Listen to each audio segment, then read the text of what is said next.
Hello hi नमस्कार। कहते हैं कि health is our wealth. Health हमारी जो पूंजी है वो बहुत जरूरी है लाइफ के लिए।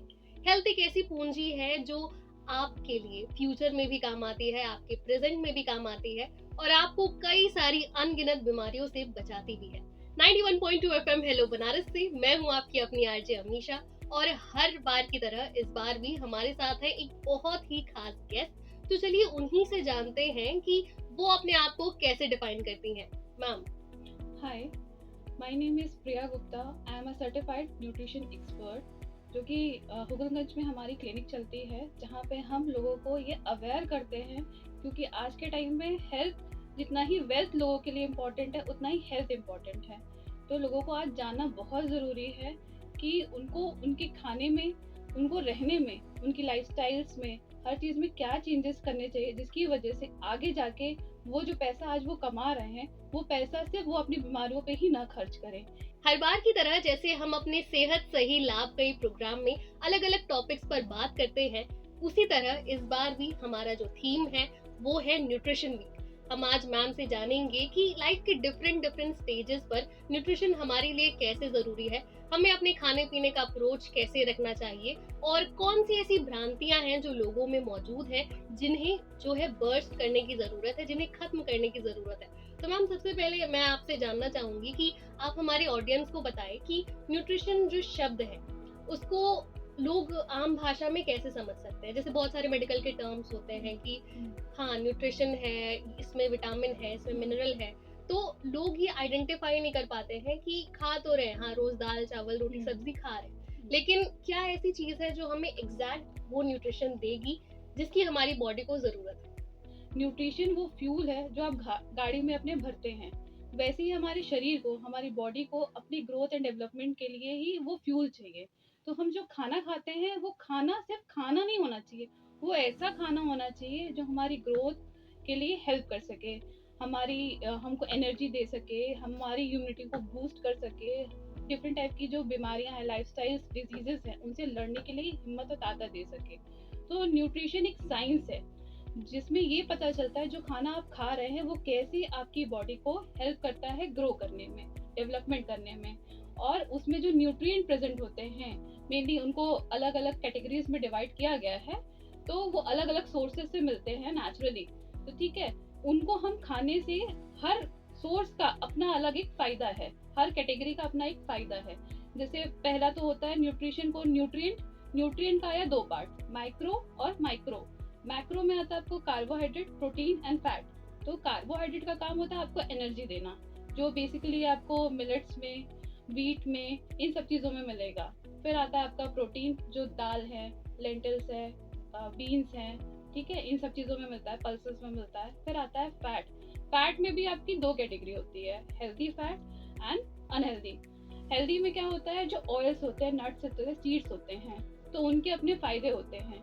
लोग वही कंफ्यूज कर जाते हैं कि फैट्स हमारे लिए अनहेल्दी होता है, बट ऐसा कुछ भी नहीं है। फैट्स हमारे लिए हेल्दी होता है, बस डिपेंड करता है उसकी क्वांटिटी पे कि कितना वो आप ले रहे हो, उस चीज पे डिपेंड करता है। फिर आता है माइक्रो में, जो विटामिन, मिनरल्स, बहुत सारी चीजें हैं, उनका अपना अपना एक रोल है। जैसे कैल्शियम आपका काम करता है हड्डियों के लिए, ठीक है, सोडियम आपका ब्लड प्रेशर मेंटेन करता है। फिर ऐसे ही जो डिफरेंट विटामिन डी है वो भी हड्डियों के लिए होता है, इम्यूनिटी बूस्ट करता है, प्लस हार्ट रिस्क को भी रोकता है। तो ऐसे ही अलग अलग न्यूट्रिएंट्स अलग अलग खानों में पाए जाते हैं, जिससे हम अपनी ग्रोथ एंड डेवलपमेंट को बढ़ा सकते हैं, अपनी इम्यूनिटी को बूस्ट कर सकते हैं। तो वैसे ही, और हर एज के साथ और हर जेंडर के साथ इसकी रिक्वायरमेंट बदलती है। जैसे छोटा एक बेबी है, तो उसको अभी स्टार्टिंग में तो सिर्फ मिल्क फीड करते हैं, ब्रेस्ट मिल्क ही प्रेफर करते हैं। तो मिल्क से उसको कैल्शियम मिलता है, जिसकी वजह से उसकी बोन्स है, उसकी डेवलपमेंट होती है। बच्चे जब बड़े होते हैं, खेलने लगते हैं, उनका मेटाबॉलिज्म बढ़ता है, उनको एनर्जी रिक्वायर्ड होती है, तो हम कार्ब्स इंट्रोड्यूस करते हैं, हम प्रोटीन इंट्रोड्यूस करते हैं, हम आयरन इंट्रोड्यूस करते हैं। तो इनके अलग अलग सोर्सेस हैं जो नेचुरली मिलते हैं। तो जो आप खा रहे हैं और वो कितना खा रहे हैं, कैसे खा रहे हैं, डिपेंड ऑन दैट। तो वैसे ही हर कैटेगरी में, जैसे हर एज के हिसाब से वो चीज़ें रिक्वायर्ड होती है। तो ऐसा नहीं है कि ये कोई बहुत बड़ी साइंस है जिसको आम इंसान समझ नहीं सके। लोग न्यूट्रिशन और डाइटिशियन के पास जाना नहीं चाहते, लोगों को लगता है हमारा खाना बंद कर देंगे, बट ऐसा कुछ नहीं है। हम क्या करते हैं, उनको ये बताते हैं कि आपको रहना कैसे है, आपको खाना कैसे है, कब खाना है, क्या खाना है, कितना खाना है, ताकि वो आपके ग्रोथ एंड डेवलपमेंट के लिए हेल्प कर सके। चाहे वो एक छोटा बच्चा हो, चाहे वो एक बुजुर्ग भी हो, सबको इसकी जरूरत है। क्योंकि अगर आपको आज अपना सुरक्षित करना है और आपको अपना फ्यूचर सुरक्षित करना है, तो उसके लिए आपको अपने खाने पीने का ध्यान बहुत ज़रूरी है देना। खाना हो चाहे पानी, दोनों ही आपके लिए उतना ही ज़रूरी है जैसे आपका है काम करना ज़रूरी है। तो उस काम करने के लिए जो एनर्जी मिलती है, जैसे गाड़ी को चलने के लिए फ्यूल चाहिए, पेट्रोल चाहिए, डीजल चाहिए, तो वैसे ही हमको काम करने के लिए एनर्जी चाहिए। तो वो एनर्जी हमारे खाने से मिलती है, और खाने में जो हम खाना खाते हैं बेसिकली उन्हीं से मिलती है। बस हमको ये पता होना चाहिए कि क्या हमारे लिए सही है और क्या नहीं। ये डिफरेंशिएट करना सबको आना चाहिए। और मैम जैसे अभी हम लोग डिस्कस कर रहे थे कि खाना है, पानी है, तो जो वाटर इनटेक होता है, कई लोग इसके लिए कंफ्यूज्ड रहते हैं कि दिन में कितने लीटर पानी पीने चाहिए, और कई लोग ऐसे भी कहते हैं कि जरूरत से ज्यादा पानी भी नहीं पीना चाहिए। तो इस पे मैम थोड़ा सा लाइट शेड अप करिए आप। देखिए, खाना जितना ज़रूरी है उतना हमारे बॉडी के लिए हाइड्रेशन ज़रूरी है, क्योंकि हमारी जो सेल्स होती हैं वो काम तभी करेंगी जब उनमें वाटर लेवल मेंटेन रहेगा। क्योंकि नॉर्मली इंसान को 2 से 3 लीटर पूरे दिन में पीना ही पीना चाहिए। मिनिमम 8 ग्लास ऑफ वाटर लोगों को पीना ही है, ठीक है। और वो भी डिपेंड करता है कि आपका रूटीन कैसा है, ठीक है। और आपको वो इसलिए भी ज़रूरी है क्योंकि वो एनर्जी भी देता है। प्लस आजकल डिटॉक्स वाटर और दुनिया भर की चीज़ें चल रखी हैं, बट आप नॉर्मली प्लेन वाटर भी अगर पीते हो ना, तो वो उतना ही काम करता है। और क्या बोलते हैं कि जितना ज़रूरी, मतलब कि पानी का अमाउंट, ये ऐसा नहीं है कि डिपेंड करता है एज वाइज, पर ये है कि आपको हाइड्रेट रहना है। आप चाहे याद करके पियो, चाहे अलार्म लगा के पियो, अपने पास हमेशा एक बॉटल रखो, पीते रहो। ताकि कभी कभी क्या होता है ना कि हमको ये नहीं पता चलता कि हमको भूख लग रही है या हमको प्यास लग रही है। और कभी कभी क्रेविंग्स की जगह अगर आप पानी भी पी लो ना, तो आपको फुलफिलमेंट वो दे देती है, और वो एनर्जी दे देता है कि आप पानी से भी उतनी एनर्जी मिल जाती है कि अपना काम कर सको। क्योंकि हमारी बॉडी की सेल्स और सारे ऑर्गन्स को भी, क्योंकि हमारा बॉडी ही 70% वाटर पे डिपेंड करता है। एग्जैक्टली। तो उसके लिए पानी चाहिए ही चाहिए, उसको हाइड्रेशन लेवल मेंटेन करना बहुत ज़रूरी है। और ओवर इसलिए नहीं करना चाहिए, क्योंकि वो हमारे फिर किडनी के फंक्शन पे इफेक्ट करता है। फिर हमारी किडनी ही अफेक्टेड हो जाएगी, प्रॉपरली वो वाटर बैलेंस आउट नहीं कर पाएगी। जितना पी रहा है इंसान, जितना निकाल रहा है, फिर वो डिसबैलेंस जो होता है ना, तो उसकी वजह से उसका फंक्शन डिसेबल हो जाता है। तो इसलिए पीना है, उसका एक लिमिट होता है कि 2 to 3 लीटर नॉर्मल इंसान को दिन में पीना चाहिए। हाँ, अगर कोई डिजीज पर्सन है या कोई मेडिकल कंडीशन उसके साथ चल रही है, तो वो डिपेंड करता है उसके साथ कि उसका हाइड्रेशन लेवल कितना हमको रखना है। मतलब खाना तो है ही, और साथ में पानी के साथ भी एक बैलेंस्ड अप्रोच रखना है कि आप जरूरत से ज्यादा ना पिए। हाँ बिल्कुल, क्योंकि हर पानी ज़रूरी तो है, बट हर ऑर्गन की अपनी ही रिक्वायरमेंट होती है। तो आप उतना ही दो जितना उसको चाहिए। आप हर चीज़ का ओवर करोगे तो उस चीज़ का इम्पैक्ट अभी तो नहीं, लेकिन कुछ टाइम बाद ज़रूर आपको असर दिखेगा। तो तो हर चीज़ का जितना हम लोग की नीड है उतना ही उनको दो। और आप अपने काम और अपने रहन सहन पे डिपेंड करता है कि आपको कितनी रिक्वायरमेंट है उस चीज़ की।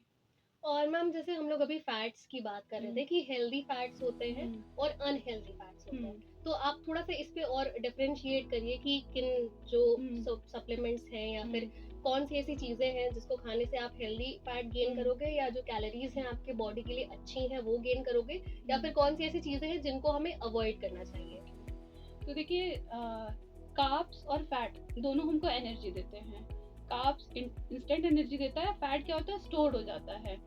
तो अगर वही अनहेल्दी फैट रहेगा, वो स्टोर होता जाएगा और वही ओबेसिटी कॉज करेगा। और अगर आप वही हेल्दी फैट उसकी जगह यूज करते हो, तो वही आपको एनर्जी देता है। क्योंकि लोगों को ये प्रेफर होना चाहिए कि लोगों को लो कार्ब डाइट ही खाना चाहिए, सो दैट कि जो स्टोर्ड फैट है वो उनका यूटिलाइज भी होता रहे, सिर्फ स्टोर्ड ही ना होता रहे। और हेल्दी और अनहेल्दी में होता है कि हेल्दी वो चीज़ें होती है जैसे ऑयल्स हैं आपके, ऑलिव ऑयल है, कोकोनट ऑयल है, सेसमे ऑयल है, मस्टर्ड ऑयल है, जिसमें हम खाना बनाते हैं। तो सनफ्लावर्स को छोड़ के, रिफाइंड ऑयल छोड़ के, क्योंकि उसमें ना वो पूरा का पूरा अनहेल्दी फैट होता है। तो उसको छोड़ के जो ये चीजें होती हैं, इससे आपको हेल्दी फैट्स मिलती है। बस ये होती है उनकी क्वांटिटी, मतलब ये नहीं कि आप उसको फिर उतना ज्यादा अमाउंट में लेके, बाकी फैट की रिक्वायरमेंट होती है बॉडी को, लेकिन 15 to 20% ही हम फैट अपने खाने में देते हैं पेशेंट्स को, या नॉर्मल इंसान को भी उतना ही लेना चाहिए। क्योंकि क्या होता है कि फिर आप एक लिमिट, अगर 15 to 20% से ज़्यादा आप फैट किसी को दोगे या वो लेगा, तो वो क्या होगा, फिर वो बॉडी में स्टोर होता जाएगा, ऑर्गन के ऊपर वो अपनी एक लेयर जमाता जाएगा, जिसकी रिजल्ट होता है ओबेसिटी, जिसकी वजह से वो ऑर्गन भी प्रॉपर्ली वर्क नहीं कर पाएगा, ऑर्गन्स पे भी लोड आने लगेगा, फिर नई नई बीमारियां, आपको लाइफस्टाइल डिजीजेस होने लगेंगी। तो क्या होता है कि फैट में हुआ हेल्दी एंड अनहेल्दी। हेल्दी में आपके आते हैं ऑयल्स, सीड्स, नट्स। सीड्स में आजकल देखिए ट्रेंड में चला भी है, आपको चिया सीड्स है, फ्लैक्स सीड्स है, ठीक है, और क्या सनफ्लावर सीड्स है, पंपकिन सीड्स है, इन सब की। क्योंकि क्या होता है कि कई लोग होते हैं वेजिटेरियन होते हैं, कई लोग नॉन वेजिटेरियन। वेजिटेरियन की फुलफिलमेंट तो बहुत सारी चीज़ों की हो जाती है, नॉन वेजिटेरियन की सॉरी, लेकिन वेजिटेरियन को वो ये हेल्दी फैट्स लेने चाहिए, ताकि कई चीज़ें जो हम नॉन वेज में मिलती है वो इन नट्स एंड सीड्स में होती है। हेल्दी फैट के साथ साथ इनमें ओमेगा 3 फैटी एसिड्स होता है, जो नॉर्मली हम सोचते हैं कि सिर्फ नॉन वेज वालों को ही मिल पाता है, लेकिन इन अगर नट्स एंड सीड्स को खाते हैं तो वो चीज़ें हमको उनसे भी मिलती हैं। तो हमको रेगुलरली अपनी डाइट में डेली नट्स एंड सीड्स ज़रूर खाने चाहिए। ऑयल्स हम यूज़ करते ही खाना बनाने के लिए, बस ये है उनकी क्वांटिटी कम रखनी है, उनकी एक स्पेसिफिक क्वांटिटी होती है, वो उतनी ही रखनी है। अब जैसे कि मैम आजकल वायरल चीजें खाने का या ट्रेंडिंग चीजें हम लोग इंस्टाग्राम पे देखते हैं, फेसबुक पे देखते हैं कि अच्छा ये सीड है, ये डिटॉक्स वाटर है, तो वैसे ही कई लोग में ऐसा मतलब एक चलन है कि डाइटिंग का चलन। तो डाइटिंग में कई लोग कभी कभी क्या है कि ब्रेकफास्ट स्किप कर दिया या दिन का लंच स्किप कर दिया। तो डाइटिंग का अप्रोच क्या होना चाहिए कि अगर आप फैट लॉस के लिए डाइटिंग कर भी रहे हो तो उसका एक अप्रोच क्या होना चाहिए? देखिए, डाइटिंग मतलब ये नहीं होता कि खाना छोड़ दो, ठीक है। डाइटिंग ये होता है कि आप प्रॉपर न्यूट्रिशनस खाना खाओ, प्रॉपर न्यूट्रिशन के साथ। ये नहीं कि आपने ब्रेकफास्ट छोड़ दिया। Breakfast is the most important part of diet, ठीक है। आपने सुबह ही नहीं कुछ खाया तो फिर आपको पूरे दिन कैसे एनर्जी में देगी, क्योंकि वहीं से स्टार्ट होता है, ठीक है। आपको पूरे दिन अगर काम करना है तो आपको एनर्जी चाहिए, एनर्जी जाने के लिए ब्रेकफास्ट तो सबसे इम्पॉर्टेंट पार्ट होता है। तो हम तो कभी भी ये रिकमेंड नहीं करते हैं कि कभी किसी को भी ब्रेकफास्ट, हाँ ये आपकी लाइफस्टाइल पर डिपेंड करता है, आप हैवी मतलब कि कैसा ब्रेकफास्ट आप प्रेफर करते हो, बट ये है कि वो हेल्दी होना चाहिए, लेकिन लेना ज़रूर चाहिए। हेल्दी होना चाहिए और लेना ज़रूर चाहिए, कभी भी उसको स्किप नहीं करना चाहिए। ट्रेंड बहुत कुछ चला है, लेकिन उस ट्रेंड के पीछे भागना नहीं चाहिए। हमेशा उस चीज़ को रिसर्च करनी चाहिए कि उसके पीछे साइंस क्या कहता है, उसके पीछे एक बेस है कि नहीं। आपको हमेशा किसी सर्टिफाइड इंसान के साथ कंसल्ट करके ही डाइट पे जाना चाहिए कभी भी, क्योंकि हर इंसान की बॉडी टाइप अलग होती है। जैसे हर एज को रिक्वायरमेंट अलग होती है, वैसे हर बॉडी को रिक्वायरमेंट अलग होती है। सबकी बॉडी सेम नहीं होती है, तो इसीलिए सबकी बॉडी सेम नहीं होती है, इसीलिए खाना भी सबको सेम नहीं, और सेम डाइट प्लान भी सबको नहीं चलता है। बॉडी टू बॉडी चेंज होता है डाइट प्लान, क्योंकि किसी की कुछ रिक्वायरमेंट होती है, किसी की कुछ रिक्वायरमेंट होती है। तो ट्रेंड के पीछे तो मैं तो बिल्कुल भी नहीं इस चीज़ को करती हूँ कि ट्रेंड के पीछे कभी भागो। दिखाता ज़रूर है, लेकिन आप उसको रिसर्च ज़रूर करो, उसके पीछे का साइंस पढ़ो कि वो आपकी बॉडी टाइप को चलेगा या नहीं चलेगा, क्योंकि सब चीज़ सबको सूट भी नहीं करती है। कभी आप वो चीज़ ट्रेंड में डिटॉक्स ले लिया, लेकिन क्या पता आपको उस चीज़ की रिक्वायरमेंट नहीं थी और उसके आपको साइड इफेक्ट्स आने लग जाए, कुछ का कुछ ही हो जाए। तो इसीलिए कभी ट्रेंड के पीछे भागना नहीं चाहिए। अब जैसे कई सारे लोगों में कहते हैं कि प्रोटीन जो है वो ज्यादा हो जाता है बॉडी में, तो उससे भी समस्या आने लगती है। तो एक बैलेंस्ड अप्रोच रखना चाहिए कि प्रोटीन, कार्बोहाइड्रेट, फैटी एसिड जो भी है वो एक बैलेंस्ड रूप में रहना चाहिए। 91.2 FM हेलो बनारस, पक्का बनारसी।